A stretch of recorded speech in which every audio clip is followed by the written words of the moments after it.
નમસ્કાર મિત્રો, અમારા નવા વિડીયોમાં આપનું હાર્દિક સ્વાગત છે। આજે આપણે વાત કરવાના છીએ એક સંત રાણીબાઈ મા વિશેની। આપણા સૌરાષ્ટ્રમાં 18 વરણમાં સતી સંતો અને શુરા થયા છે। વિક્રમ સંવત 1800માં વાંકાનેર પાસે લુણસરિયા ગામમાં ભરવાડ જ્ઞાતિમાં રાણીબાઈનો જન્મ થયો હતો। પિતા વીરા ભગત અને માતા પૂંજીબાઈના સંસ્કાર વારસામાં મળ્યા। વીરા ભગત ગામનું ધણ ચારતા અને આંગણે આવેલા સાધુ સંતોને આદરથી ભોજન કરાવતા। એક વખત સાધુ સંતો વીરા ભગતને ત્યાં આવ્યા અને સંતોએ વીરા ભગત સાથે જ ભોજન લેવા હઠ પકડી। બીજી તરફ વેળા થતાં ગાયો સીમમાં જુવાર બાજરીના ખેતરોમાં ઊભો મોલ ચરવા લાગી। ખેડૂતોએ દોડીને ભાયાત પાસે ઘા નાખતા દરબાર સીમમાં જાત તપાસે ગયા।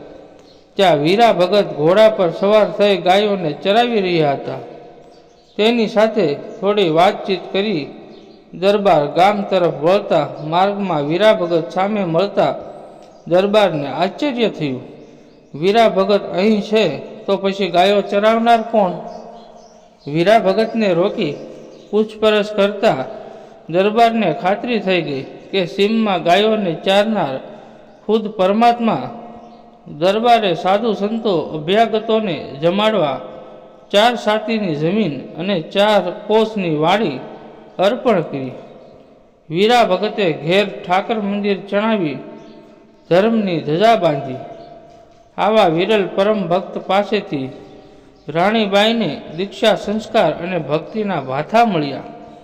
મોરબી પાસે ટોળ ગામે રાણીબાઈના બાળ વયે લગ્ન કરવામાં આવ્યા। તેઓ સાસરે ન ગયા।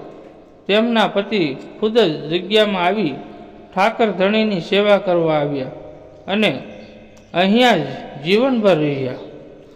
વીરા ભગત દેવલોક થતાં જગ્યાની સઘળી જવાબદારી રાણીબાઈ પર આવી પડી। કારણ વીરા ભગતને કોઈ દીકરો ન હતો। જગ્યામાં હરિહરની હાકલે પંગતો પડવા લાગી। શ્રદ્ધાળુઓને આવક વધવા લાગી। નાત જાત ધર્મ કે સંપ્રદાયના ભેદભાવ વિના એક જ પંગતમાં બેસી હરિહરના સાદે ભેળા બેસી પ્રસાદ લઈ ઠાકર ધણી થકી ધન્ય થતા સંત રાણીબાઈની 20 વર્ષની વયે વાંકાનેરના પ્રખ્યાત રઘુનાથજી મંદિરમાં મહંત પદ માટે વિવાદ થતા નિર્ણય માટે સાધુઓ અને વાંકાનેરના રાજ સાહેબ વચ્ચે વહટી થઈ।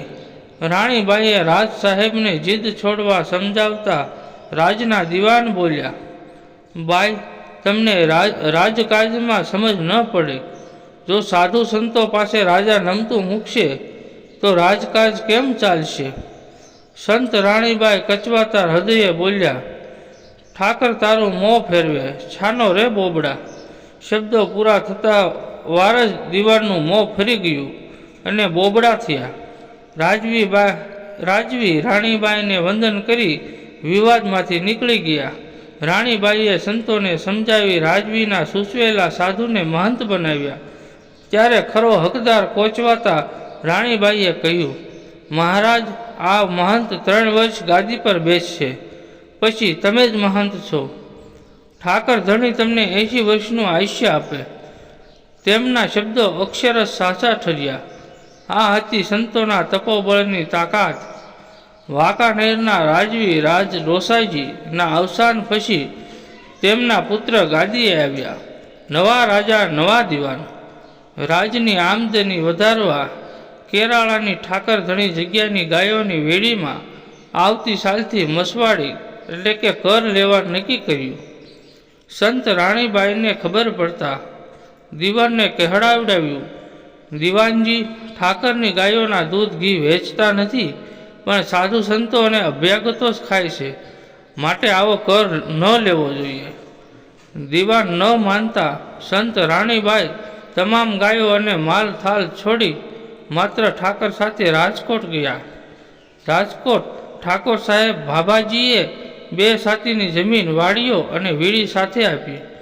શ્રદ્ધાળુ ભક્તોએ ગાયો આપી। જગ્યા કેરાળાથી સવાઈ બની।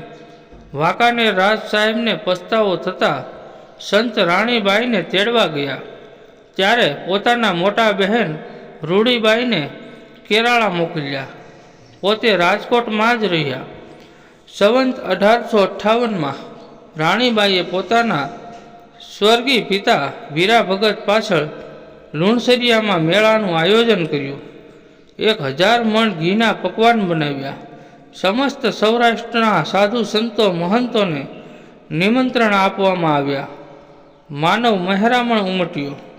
પાણીની તંગી વર્તાય એવા અણસાર આવતા. સંતો વિચારતા થયા. પાળિયાદના સંત વિસામણ ભગતે રાત્રે 10 વાગ્યે કહ્યું, રાણીબાઈ, આવતીકાલે પાણીની તંગી રહેશે. મચ્છુમાના નીરે દગો દીધો છે. ત્યારે સંત રાણીબાઈએ કહ્યું, આપા, તમે સૌ સંતો મહંતો બિરાજમાન હો ત્યાં વળી નીર ખૂટવાની વાત જ ન હોય. આપાદાના જેવા સંતો આભમાંથી ગંગા ઉતારે એવા મારા મહેમાન છો, પછી નીર ખૂટવાની વાત જ ન હોય. ઠાકર પોતાની પત રાખશે, આપ સૌ ઉતારે પધારો. વ્રજવાળો માલધારીની લાજ રાખવા સમર્થ છે. એકાએક વગર વરસાદે નદીમાં આછેરા પાણીના પૂર આવ્યા. મેળામાં જય જયકાર થયો. સઘળું હેમખેમ પાર ઉતર્યું. ધન્ય છે વિરલ સંતોને ને ધન્ય છે સંત રાણીબાઈ માને. રાજકોટના બેડી નાકા પાસે નકળંગ જગ્યાના નામે સ્થાનક હયાત છે. કોઈ પાસેથી માગવું નહીં એવી આજ્ઞા પાળવામાં આવે છે. ધન્ય છે સૌરાષ્ટ્રની પાવનકારી ધરતીને કે જ્યાં આવા વિરલ સંતો અવતર્યા.